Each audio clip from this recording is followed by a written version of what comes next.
minucioso investigador.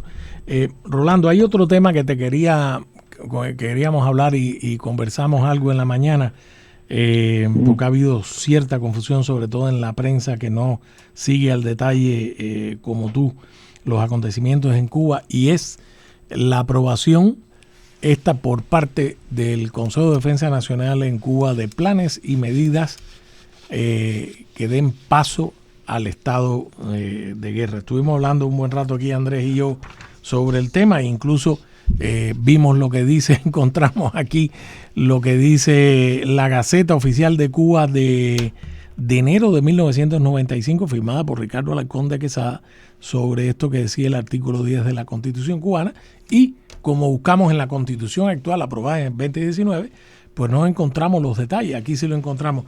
Pero, ¿cuál es tu opinión de por qué el castrismo se ha enfundado ahora en una suerte de traje de batalla público de cara a la población cubana?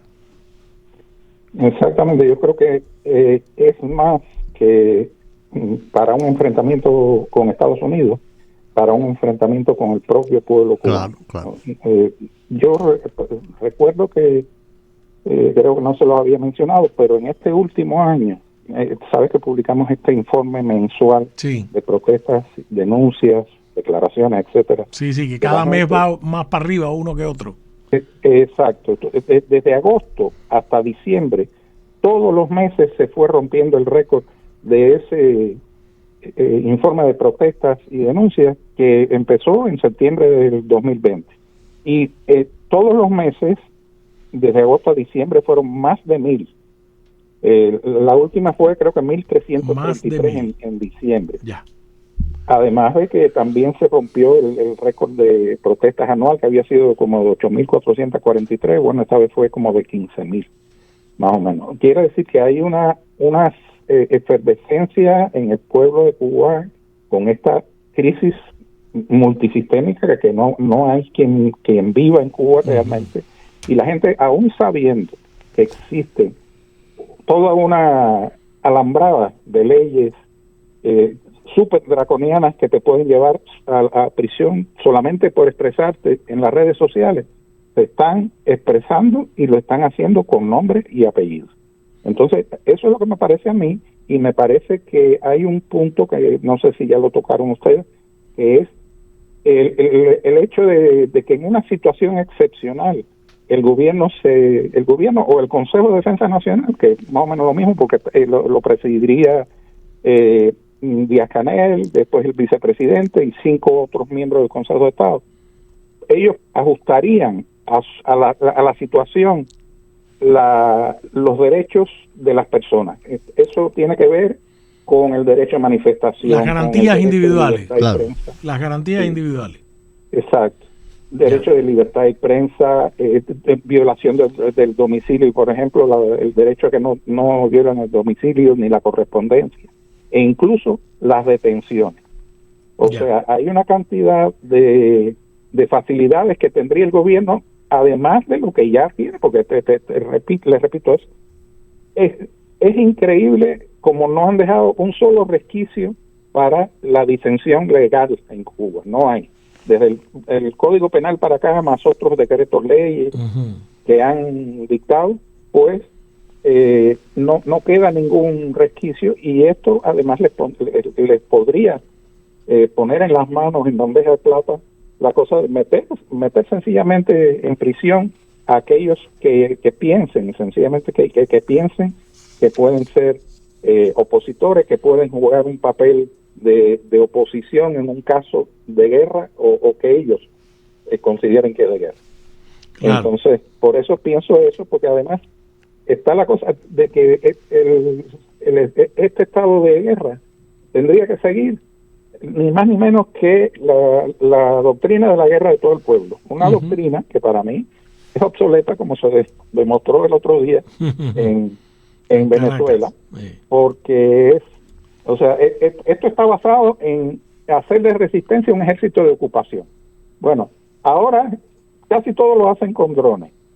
Te apagan la luz, te quitan la internet, te dejan ciego prácticamente, Y si hace falta lo que le llaman aquí botas en el terreno, te mandan 20 hombres que valen cada uno por 5 rambos. Claro. Y los tienen 20 minutos en tierra. ¿A quién van a resistir? ¿Me entiendes? Esto de la guerra del Vietcong, ¿no? Sí, la guerrilla. De trampas, es para otro tipo de guerra, no este tipo de guerra. Entonces, tal y como es obsoleta la empresa privada, la empresa estatal, que recuerdo que decía Pedro Monreal, citando un proverbio indio, decía: lo mejor que tú haces cuando estás montado en un caballo muerto es bajarte. Qué buena frase. Entonces es lo mismo con la guerra esta de todo el pueblo, es la misma cosa, no hay ninguna perspectiva, además de que por supuesto las armas son obsoletas, sería una galería de antigüedades. No. Ellos, Luis, que es fanático de la aviación, me dice que hay muy pocos aviones que estén realmente activos, volando. Luis Domínguez, mi compañero en represores. Sí. Que estén volando, lo que hay son unos 8 helicópteros, muchos de ellos los acapara Raúl Castro, y las armas son viejas, 4 bocas. ¿Te imaginas las 4 bocas que fueron, en el año 60. Pelearon en Playa Girón? Así es.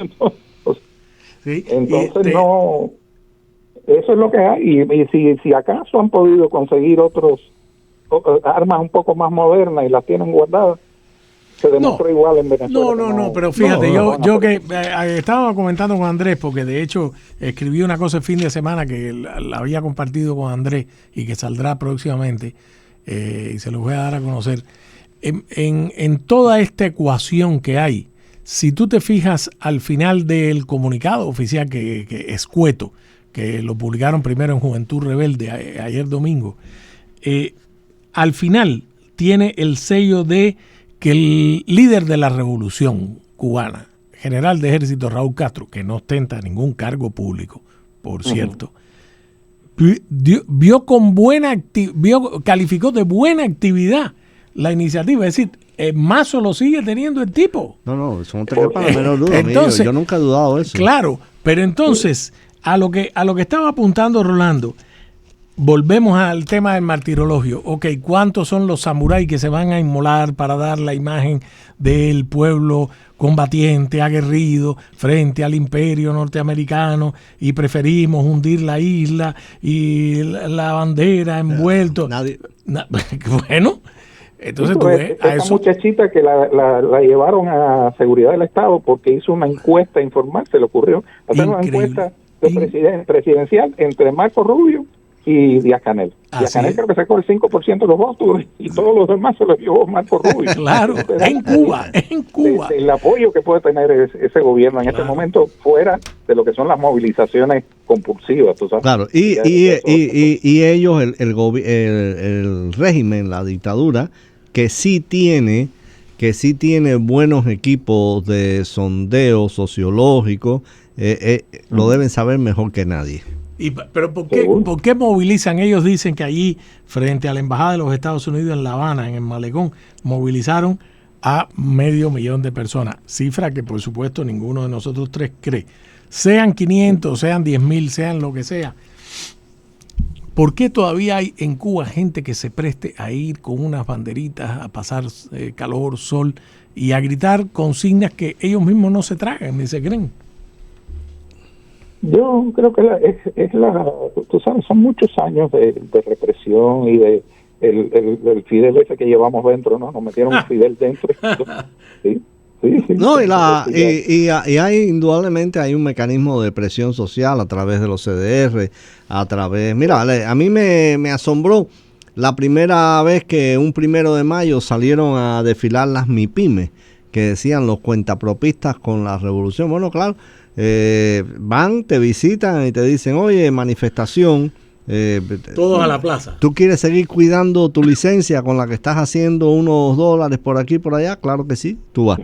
Esa es una trampa. Eso a mí no me asusta mucho porque yo vi salir por el techo a Nicolae Ceausescu frente a lo que él consideraba que era la mayor manifestación que había tenido jamás en apoyo a su régimen. 2 millones de personas en el medio de Bucarest. Y ese día salió por el techo y horas después estaba fusilado.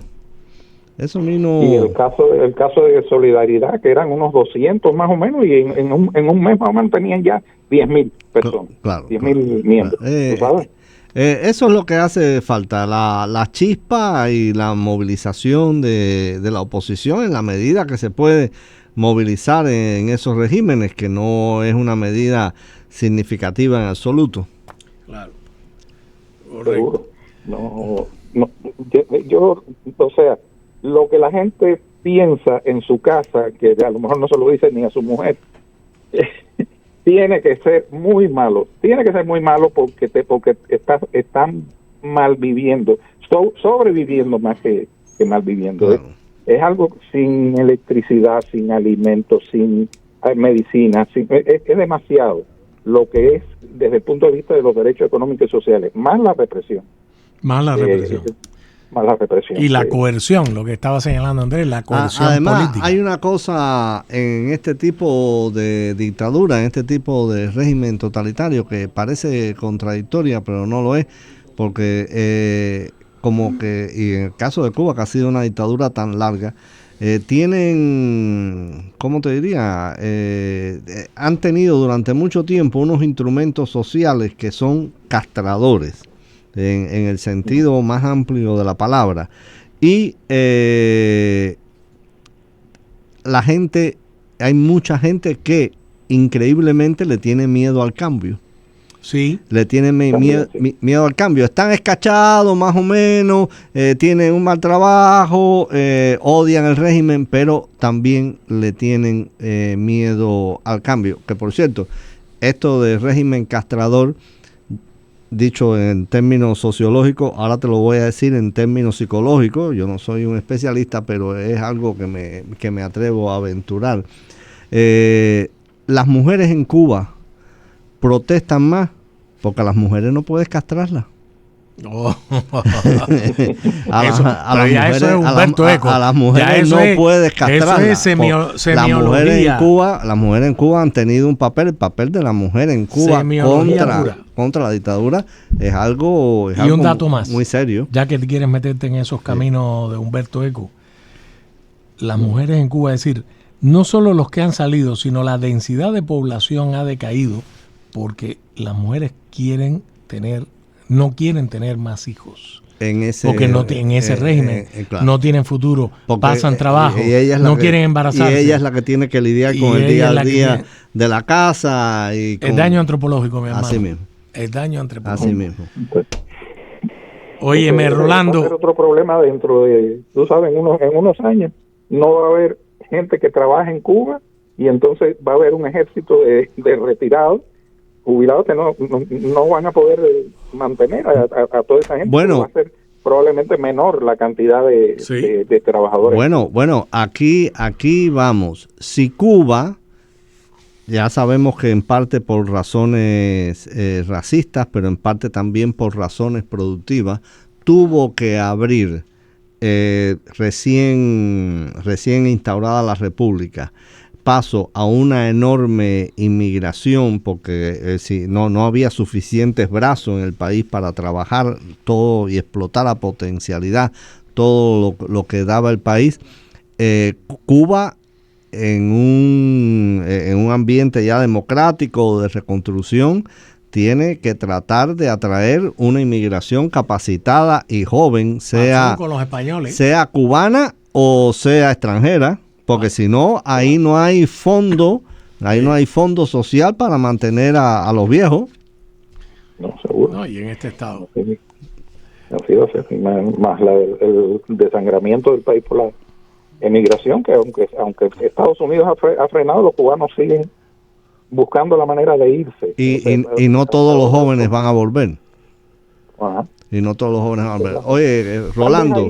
Ahí estaría el capital, tú sabes, en los que se han ido, que quisieran volver a una Cuba democrática con garantías para poder invertir, tú sabes. Sí, es la posibilidad. Mi querido Rolando Cartaya, no pierdas el camino, esta es tu casa. Claro, un abrazo, un gusto tenerte por acá. El gran Rolando Cartaya.